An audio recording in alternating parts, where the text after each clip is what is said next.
Hey everybody, Jake here. Got another video for you all today. So for today's video, I want to talk to you all about what is one of my favorite category of cards in the hobby, and that is the stamped promo cards from Worlds. So in this video, my goal is to give you sort of a breakdown of my understanding, my knowledge of the distribution of these cards, what these cards are all about, and why I enjoy collecting them so much, and why I also think that they are potentially really good sort of long-term investment vehicle, and why I think these cards are going to be so historic and important for the Pokemon hobby. So a quick disclaimer before I jump into that. I own a really large position in these cards. So when I talk about the fear of like market manipulation on this channel, I worry about, how I'm going to handle that on my channel.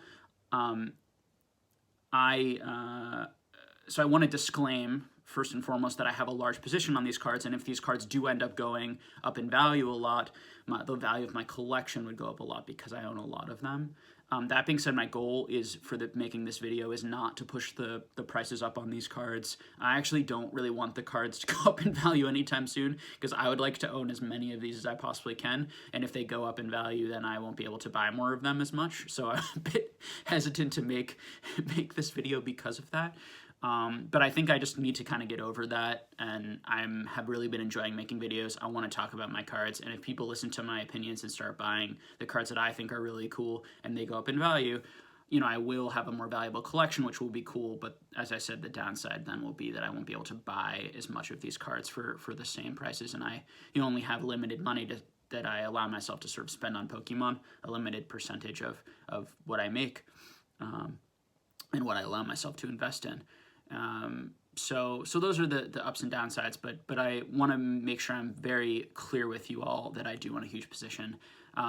In this video, I'm actually going to, for the rest of the video, not be talking directly to camera. I'm going to turn the camera around, and we're going to actually look at the cards together that I'm talking about, because I really want to show you guys more of my collection and start doing a lot more of that, and do a little bit, and take a break from just the broader discussion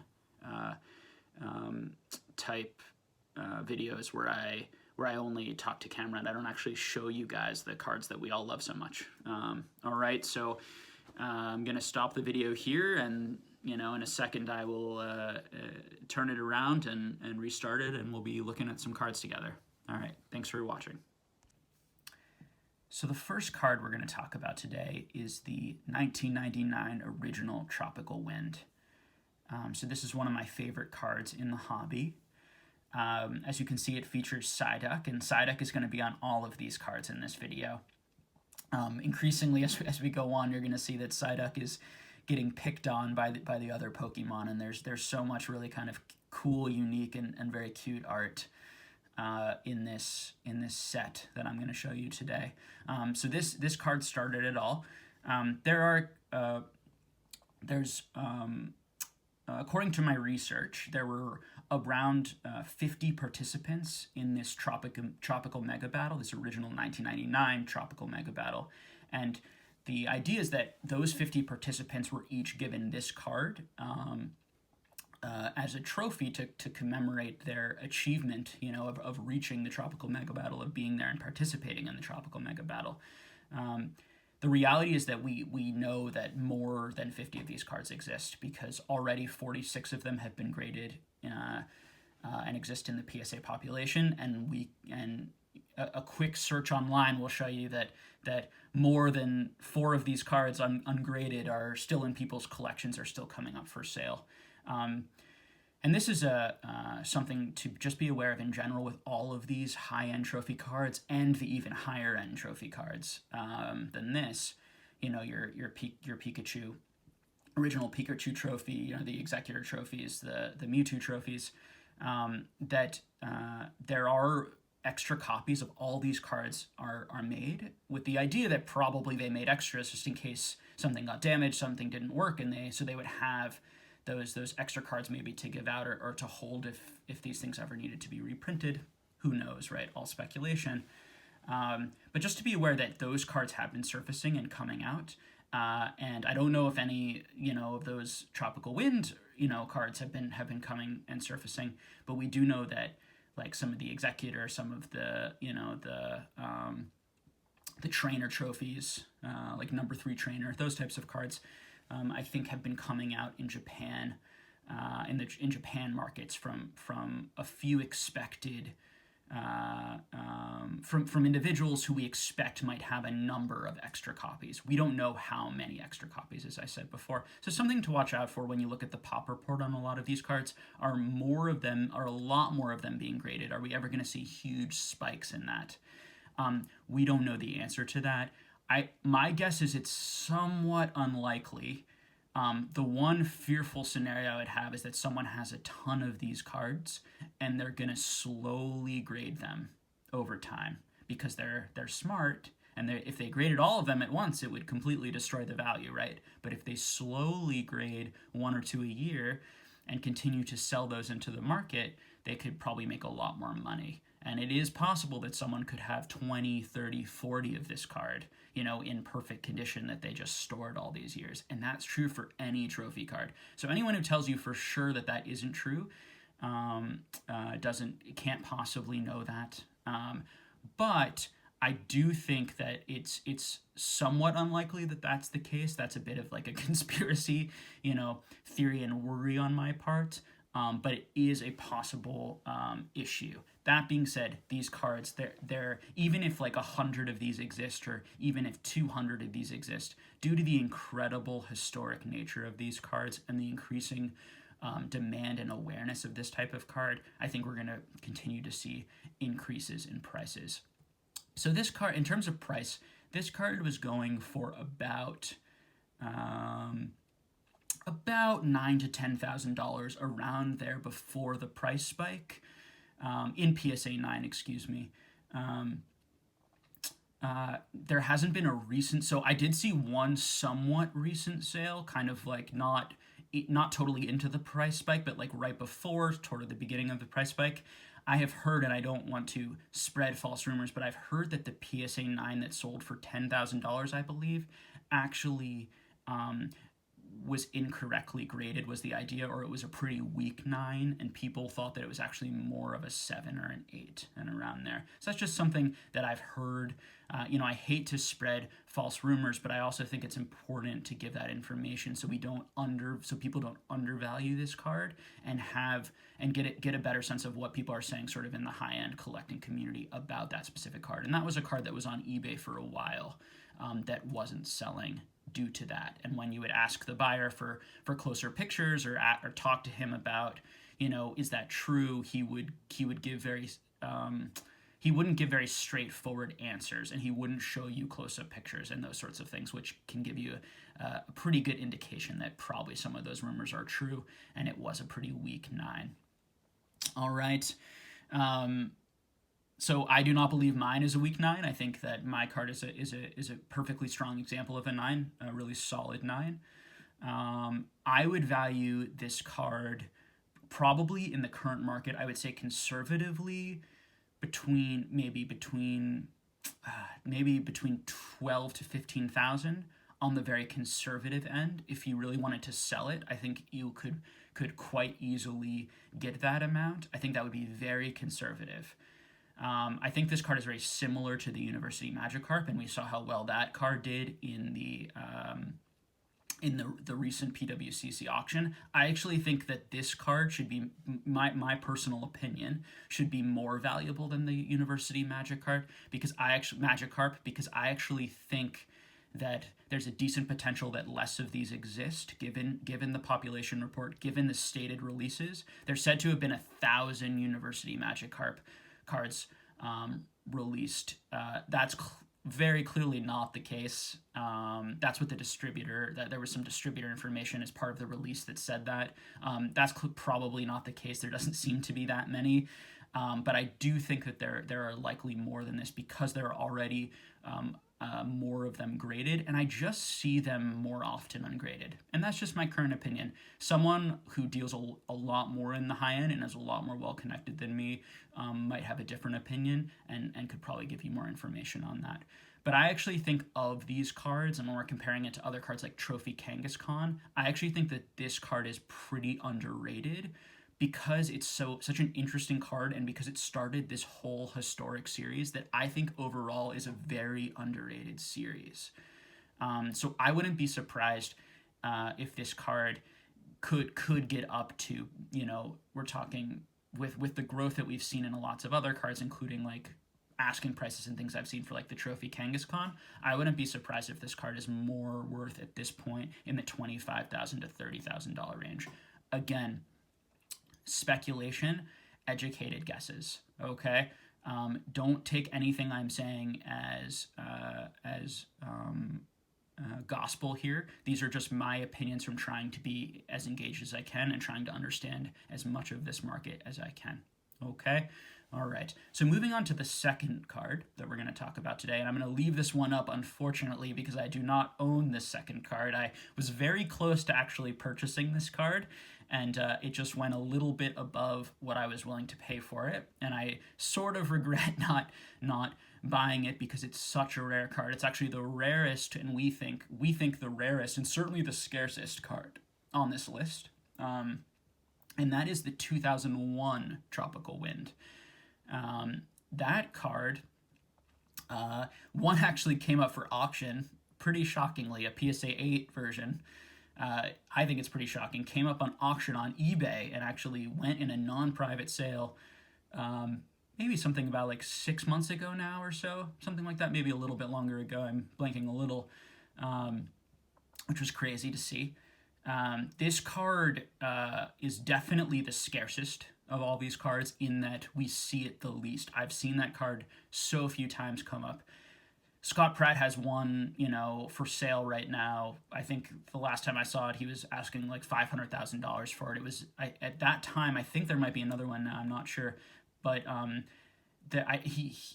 it's definitely there are no PSA 10 graded copies of that card in the world. So the PSA 9 graded copy is the highest grade, and he was asking $500,000 for that card.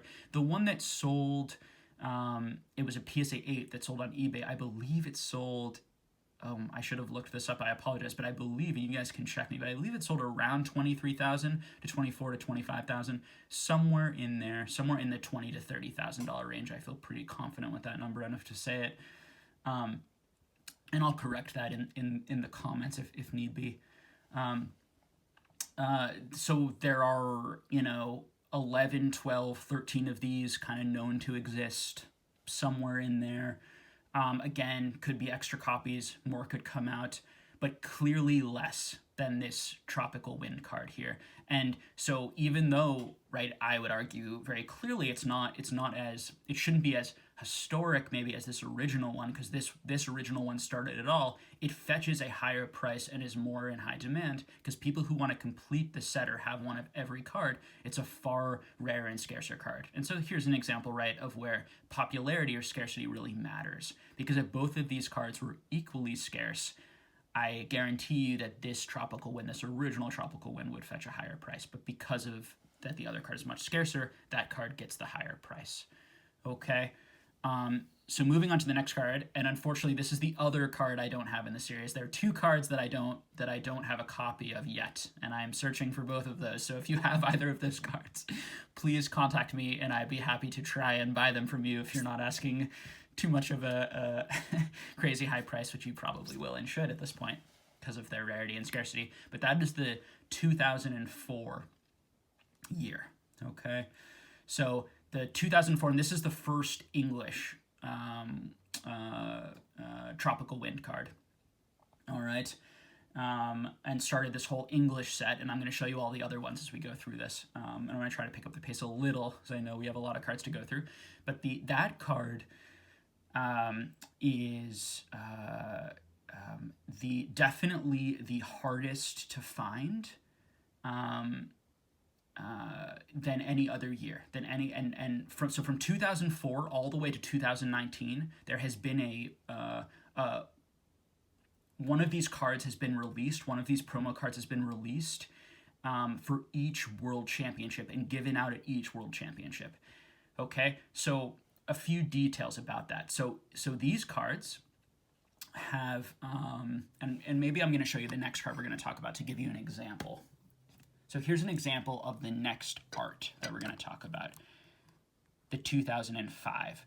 So when we talk about the 2004, and when we talk about all of these years after this, we get into different categories of these cards and different categories of rareness. So this, as you can see, it has the world stamp, which is rarer than the non-world stamp card, and then it has the staff stamp, which is rarer than a card that has no stamp. So we have cards that just have this world stamp there and no stamp down there. The least rare is the cards without any stamps. The next one is the card with just the world stamp and no stamp down there. Then the next rarest is the staff card here. Okay, and I'm going to go through what I believe how many of these cards exist. I think in each year. A little thing to say about that before I go into that. Nobody knows exactly the population of these cards, because extra copies can exist. Okay, I'm just going to throw that out there. 1, 2, so that can throw everything off. 2, even people who I have been to the events every year seem to not have definitive answers on how many of these exist, because the print numbers, the amount given out to players and the amount given out to staff varied so much year to year. And I'm going to try and talk a little bit about what happened with that in this video. So even people who you should listen to more than me on this subject, like DJ Gigabyte, David Person, Scott Pratt, Charlie Herlocker is a big one. These guys have been to lots of world champion. I know particularly someone like David Person, and I also believe DJ Gigabyte, and I think Charlie Herlocker too, have been to lots and lots of these world events every year, and they go, as I said, particularly David Person, who is trying to actually collect every English card. His goal is to collect one of every English card. So he goes to these events and he tries to purchase one of each of these stamped cards, and also the higher trophy cards that are given out, the full art Pikachu trophy cards, for example, that are given out now. He would, because he's so engaged in, because he's going to every world championship, would probably have the best idea, right, of us collectors, how many of these exist. But to my knowledge, even someone like him and DJ Gigabyte, who have so much information, and you should go to their channels and you should watch their channels and learn from them, because they have so much great information and share that. Particularly someone like David Person just started his channel, and you should check that out because it's really good, and he's super entertaining and super interesting guy. Has a great backstory, so please go check that out. But he's just starting his channel, so there isn't so much information on all of the releases I think he did on his channel yet, although I think there will be in the future. He did do a video where he talked about these 2004 cards we're about to talk about, and did break it down a little bit, his opinions on how many exist and what his memory of what happened. But DJ Gigabyte, has been making videos for many, many years and has talked about these subjects. Although I'm not sure he has a video where he goes specifically into all of the years. He's someone who has a lot of information. So please look to him and follow him when you're looking for information or ask him questions, those types of people questions. So with that disclaimer, that very long and rambling disclaimer, I will jump back into the 2004 cards, okay? So 2004. So let's talk first about the staff cards. And this is in general, okay, for all the staff cards. So it's my educated opinion, fairly educated opinion, that there are more staff cards than any other card, okay? So there are some years where there are a lot more staff cards than any of the player cards given, and there are some years where there are probably somewhat similar number of staff cards to top 32 cards. And when I say top 32, and this is a card, we're going to go through all of these, but when I say, here's an example of top 32. Stamp top 32. we talk about top 32 card.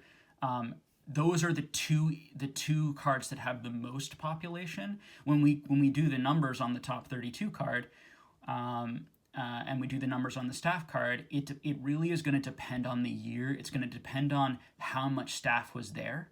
So estimates are anywhere between. So the staff cards are given out at each of these World Championship events to all of the staff that work there as sort of like a prize or a gift for helping out. Okay, and depending on what I've heard and what I've learned, depending on how high you were ranked, basically, you know, how important your job was and how much work you did for them, you might receive more staff cards, you might receive less staff cards. So some people might receive 1 staff card, some people might receive 2. I've heard stories that some people might receive 4. I've heard even stories that some people may have received more than that, 6, 7, 8, 9 cards. I don't have any proof of that. That's just speculation and stories that I've heard. Okay? So the idea being that, 1, it's hard to estimate how many staff cards there are, and it's the hardest one to estimate probably.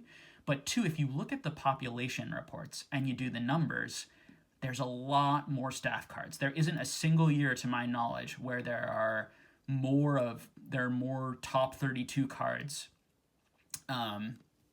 graded than there are staff cards. And in fact, usually there are 10 to 20 times in some years more staff cards, particularly when you look at the newer ones.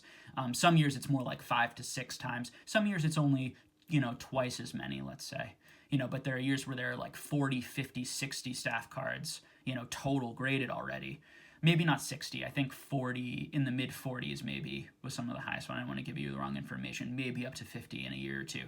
But that many, whereas in that maybe the same year there's only 7, 8, 6, even some years 4, 3, 5, of even the top 32. Okay, what's really interesting about the 2004 year and why the 2004 year is the rarest is not only is it very old, not only did not a lot of participants attend the event, and was there not a lot of staff, so less staff means there are going to be less staff cards, we think, out there.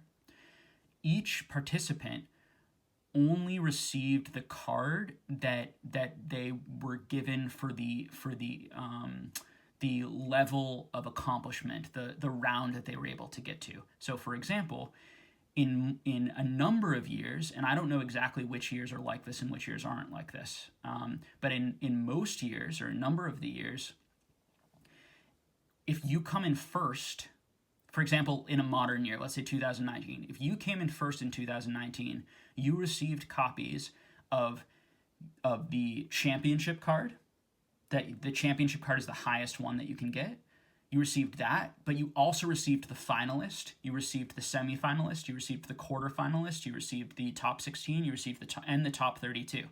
So there are many more of that top 32 card in that year, because everyone who finished in top 32 and everyone who finished above top 32, for example, would get that card, if that makes sense. So there are going to be a lot more of those given out to the players. Versus a year like 2004 where that wasn't the case, okay?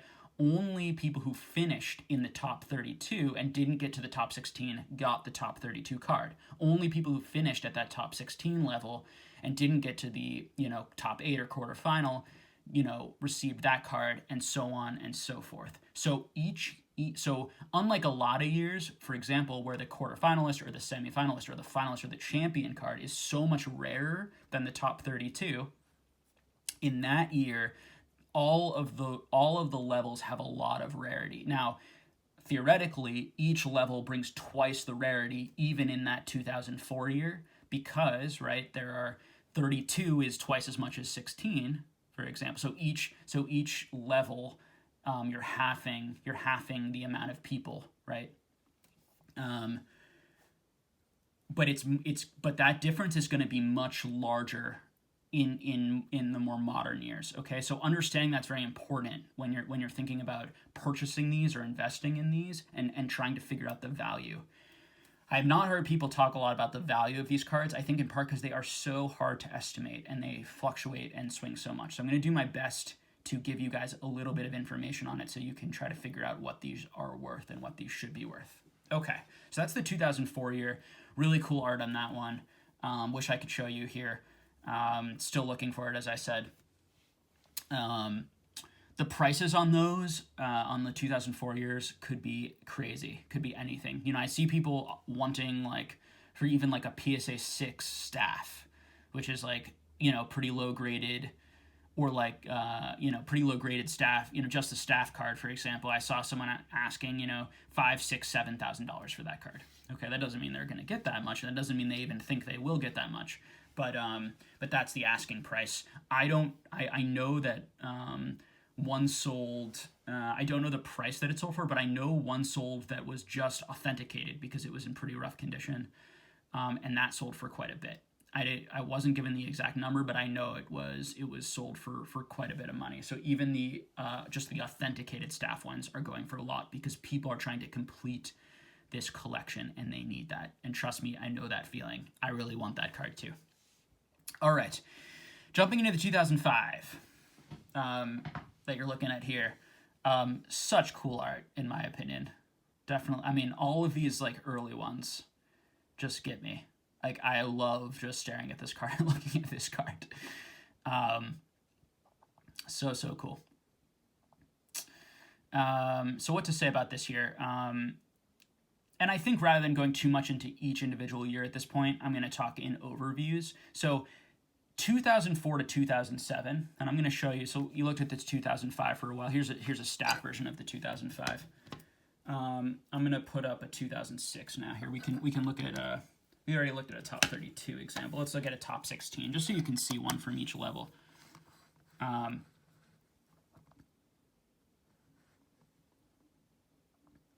Here's the top 16 version.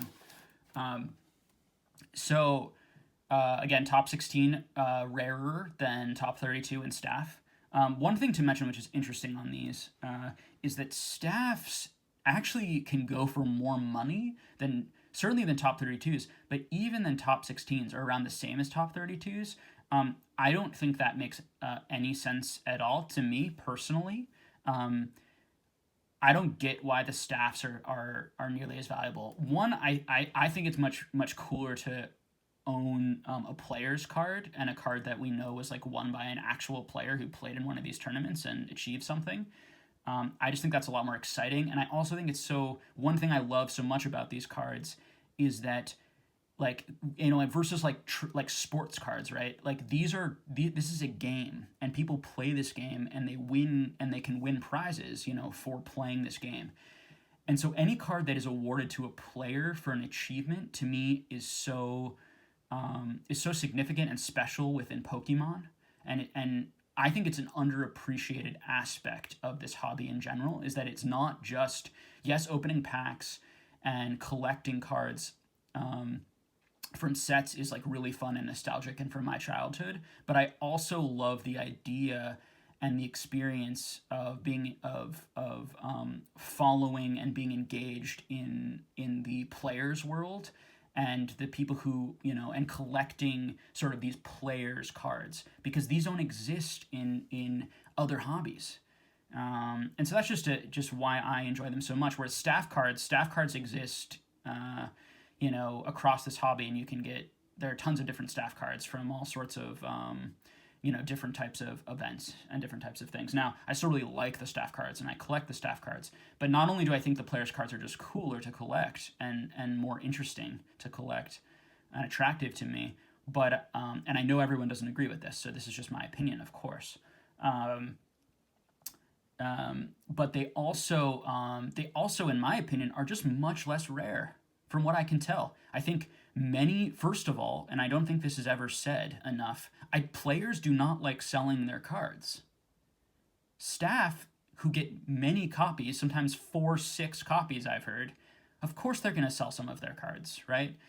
One, they didn't win the card, so maybe it doesn't feel quite as important to them. Now, I don't think that's necessarily true, because I do think that, and I've heard staff who work these things, they care a lot. The part of why they're staff is they love Pokemon, they love being there, and they want to keep some of their staff cards. But they're getting a bunch of these staff cards, right? So I think more of them are, so even if the players, right, let's say they get 2 each, and some years I know that they did get 2 and not just 1 card, and I don't know which years are which. I think my understanding is that all of the modern years are 2. Please, someone who is more knowledgeable, correct me if any of this is wrong or if we don't know that. But my understanding is that there are some years where only 1 may have been given out to each participant. I could be wrong about that too. Please correct me.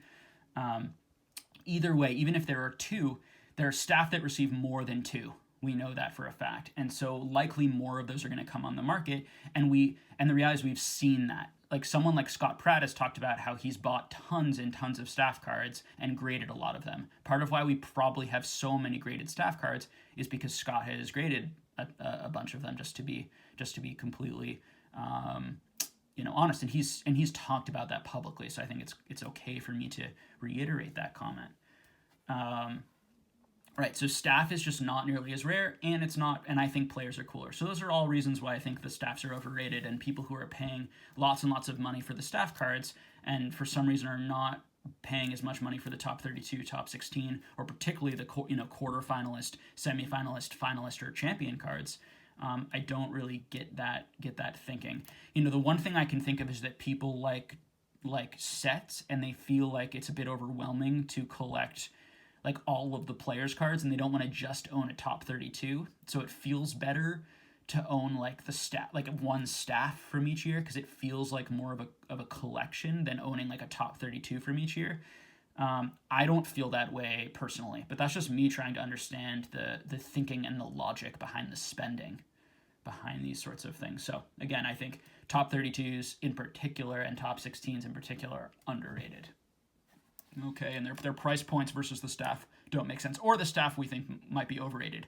I personally think all of these are incredibly underrated in terms of value due to their rarity and scarcity, and I'm not sure how much longer these things are going to exist, that they can be easily buyable for people.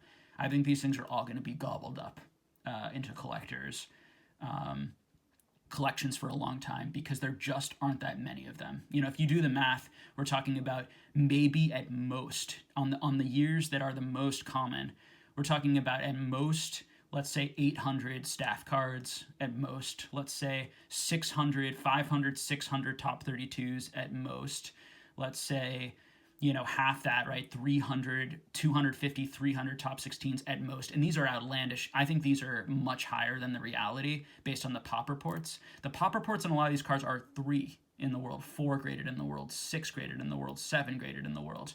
So if we think there are 250, 300 of them in the world, we have to think about why that is. Is that because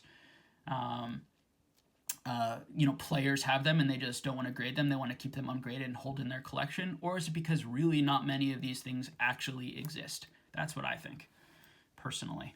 Okay. All right, so here's the 2006 art. Beautiful art. Now we're going to go to the 2007. Here's the 2007, and I'll show you guys a quarterfinalist from this year, just so we can see each of the stamps that I'm talking about. It's generally talked about that 2004 to 2007 are the hardest years to find, are the rarest years, and particularly 2004 is definitely the rarest of all the English ones, and then I would say 2007 seems to be the next rarest and most difficult to find from my experiences. Again, nothing is definitive when we talk about these. These are just my educated guesses. Okay. And then 2005 seems to be the third, and 2006 is a bit more difficult too. I also think that 2011 and 2012 are quite difficult, in part, particularly to get high-graded ones, because those cards, interestingly, were actually very playable. The Tropical Beaches, and we'll talk about that. Here's a top 16, just so you guys can see all the art as well, and we're not just talking about finance, because these cards are gorgeous. Here's the 2008, top 16 from 2008. Tried to grab one from each year. Here's the 2009. Again, just great art. You can see Psyduck in all of these. So the 2010 and 2011, I actually recently have purchased a couple of those cards, but they are at PSA being graded right now. I was going to wait to do this video until everything came back, but I am concerned that it might be 6 to 7 months, and I don't want to wait that long given how backed up PSA is right now. So we're going to have to skip those 2 years. Here's the 2012. So when I mentioned the 2011 and 2012, those years seem to be hard to get in the higher grades. And here's a semifinalist, by the way. I think the first semifinalist I've showed. The reason these cards tend to be harder to grade was because they were really playable card, from what I've heard. And so a lot of players and people actually played with the card and used it and put it in decks. Okay. Of these cards, the 2008 seems to be the most common of the 2008 to 2012 range, but it still seems to be less common to me than anything that has Champions Festival written on it, which is 2013 and on. Just little things I've sort of picked up from trying to watch these and look at these. And again, just my opinion, I'm going to keep repeating that because there are not definitive answers to these things, just from looking at pop reports and seeing sort of what's available. So the 2009 and the 2010 seem to be a little bit harder to find than the 2008. Okay, now let's keep going through the years. I can show some more. So here's a top 32 from 2013, just to get a sense of the art. So now we're into the Champions Festival era, which is more of the modern era of these cards. So all these cards say Champions Festival on them. You'll see it change from all the tropical, tropical wind, tropical tidal wave, to Champions Festival. Here's a staff card. One of the few staff cards I have. I tried to bring a few of everything. This is the year from Boston, and I'm from Boston, so I really want to collect a lot of these. This year's kind of interesting. For some reason, there appear to be a lot less of this year graded, and I'm not really exactly sure why. There are only maybe 12 of these or so, or maybe 15 graded staff versus like 40 or 44 or 50 in a lot of the other similar years. And those numbers are also the same in all of the levels of this year. Also, the quarterfinalists, there are 0 quarterfinalists graded at all. Okay, and from what I can tell, that's the only one that has 0 grading of like any of these cards. So that's kind of interesting. So, I'm giving you some really, I think, insider tips here, potentially, from people who just don't know about these that much or follow these that much. Like, that one seems to be, if that one popped onto the market, and I actually saw one on eBay pop up, and I almost pulled the trigger on it, but the guy just would not show me the back of the card. It's the first quarterfinalist 2015 I've ever seen, and he was asking, like, a decent amount for it, and he wouldn't show the back. And so when someone doesn't show me the back of a card, it just makes me so nervous that it's so beat up, and I just didn't want to pay all that money for a beat up card. So unfortunately, that card was either bought or was taken down, so I missed out on that. Let's see. Here is the 2017 example, quarterfinalist from that year. 2018, another quarterfinalist here. So you can just see all the different art from each year. Really cool art. Every year the art generally tries to tie in with the location that the World Championship is held. And that's part of why I like these so much, is they're very tied into the time period, tied into where they happened, and tied into something that's so unique to Pokemon, which is these World Championship events where all these Pokemon fans come together and play this game and love this game. And I just think that's so cool to own cards that are a really important part of those events. Here's a quarterfinalist. So this is the latest year from 2019. So one thing to say, I guess, about, and this art's so cool, before I say that, you can see it's like in a museum, and in the background there are pictures of all of the card arts from like different years. Oh, another thing to mention, the 2016, I do own a couple of the 2016, but those are also at PSA. And when those come back eventually, I will show you the grades that I get on some of those. Actually, I think I just put one into PSA for 2016, if I remember correctly, a quarterfinalist. So I will show you the grade on that when it gets back, and we'll see how that does. But as I said, I do own because of that, I do own a copy, at least one card from each year. I think I own about, just full transparency with you guys, I think I own about 34, 35 of these cards in total. I own a lot from certain years, and I own doubles of certain ones in different grades. I'm always trying to buy these. I would love to own every single one of these if I could, and I could afford it within a reasonable price. What else? Oh, so to mention, so 2020, we didn't actually have one because it was, and I'll throw this back up for you guys to look at while we end the video. So where it all started here. So 2001,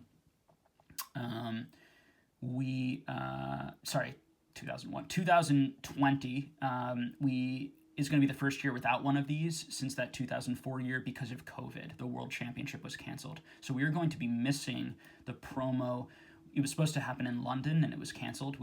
I've heard that it's going to happen in London again next year. And so we'll have a 2021 card, in London. And I'm sure the series will continue to keep going. So again, just for a basic overview of my opinions, this card, the 1999 and the 2001 are the most valuable, are the most historic. Particularly the 2001 is the most scarce and rare. I think the 1999 is the most historic. From 2004 to 2007 seem to be the most desirable and most hard to find cards. Stamped promo cards from those years. 2004 is definitely the hardest. 2007 seems to be the next hardest. Then from 2008 to 2012 is sort of the next grouping that I group in my head. The 2008 is I think the easiest of that group. I think the 2011, 2012 are the harder ones, but 2009 and 2010 are also pretty hard. The other thing to mention about 2009 is there was an error made, and there are two different numbered cards from 2009. I actually only have the one of them. The other one has a different number, and I forget the number offhand. I believe it's I think the one I have is 48, and I think the number was 25 or somewhere in the 20s. So that can make it pretty rare, add some distinction, that if you really want the full set, you want to collect full sets of both numbers, because that error that was done that year, just a little specific. And then from the Champions Festivals, I would say that the easiest ones to get right now, from what I've seen, are the 2019, 2018, and 2017. The other ones are a bit harder. 2015 is the one that has the least graded for some reason that I don't know. And I guess that's it, guys. So I know this is a long video. I talked a lot about these cards. I wanted to give you as much of an overview as I could. These are some of my favorite cards in the hobby. This is actually what I've been going after the most right now. Once we saw those price spikes in WotC, I really moved away from WotC and started putting all my money into this as much as I possibly could. I already had a decent number of these, but I've been trying to buy even more. And even as the price has been going up, I still felt like, in part probably because I was buying them, a lot of them, but I know there were some other people heavily going after them too. And there just are so few of them. My feeling about them is as trophy cards, the top trophy cards, become more and more out of reach. These cards that there are more copies, but they're still very scarce and rare and still are trophy cards and have this unique, really cool art and cool story behind them, are gonna, continue to sort of explode in value. And I think that the value isn't there as much right now because they've already gone up, just being totally honest with you guys, unfortunately, and part of why I waited to make this video is I was trying to buy a lot of them before I made this to push the prices up even more, potentially. Just the reality of what I'm doing. I'm just trying to be totally transparent. I would be, you know, totally fine if people see this video and disregard these and don't like them and don't want them, because I will just continue to buy them and enjoy them. And I don't really care if the price goes up at all, because I just like them and want to own them. So thank you all so much for watching. For those who have made it to the end, bravo. You must be really interested in these cards, just like me. Thanks so much for tuning in. I appreciate all of the support, the positive feedback. And everyone who's subscribing and liking or disliking my videos or commenting, whether it's positive or negative, it's just cool to communicate with people and engage with people who also love and are passionate about this hobby. And people have so many smart and interesting opinions, and I just love reading them, whether they agree with me or not. I guess a couple of last things to say too would be, we're approaching 1,000 subscribers, which is a really amazing benchmark for any YouTuber or YouTube channel. That's the benchmark you get when you can start to monetize your channel, which will be cool to get. I mean, I'm gonna get very small amounts of money for this channel. We're talking, you know, like $5, $10 a video maybe for a long time, unless it becomes a really big channel or something. But it's not really about the money. It's more about feeling like I've accomplished something and like I've built something and that I've met, you know, a lot of people and provided useful content that people are actually interested in, and interested enough to subscribe and be a part of this community. And that's really, really cool. And that really was my goal, was to put out stuff that was as accurate as possible and would be helpful to collectors and investors alike. So thanks again so much. As I said, we're going to reach that 1,000 subscriber mark, hopefully within the next couple of weeks. We're only like, I think 2.5 months in now to the channel, so it's very exciting that we've reached it so quickly. Thank you again for all that support. And we will be, I want to do something, I'm thinking of maybe doing like a live Q&A or some sort of like a live collector investor, you know, talk for the 1,000 thing, where we could do some sort of cool like hangout. And I've been thinking about that for a while. I saw that PokeRev had the same idea and has recently started doing that with people. I don't know if someone else did it before him, but I've been sort of wanting to do that since the beginning of my channel, and thinking about if I were to get enough subscribers and enough people interested in that it would actually be interesting content. It could be cool to do it with the numbers that we're at now, because it won't be overwhelming, the amount of questions and the amount of people, but there will be enough people engaged in a conversation that we can get some cool viewpoints and we can have some discussion. So we'll see how that goes. You know, again, this is really a brand new channel. It's just been 2.5 months. I'm still trying to figure out like what you guys like, what I like to do, and where we should take this in the future, and how I can be most helpful to the Pokemon community and have the most fun doing it. All right, so I've rambled enough for today. Thanks again for watching, and I will talk to you all again soon. Take care.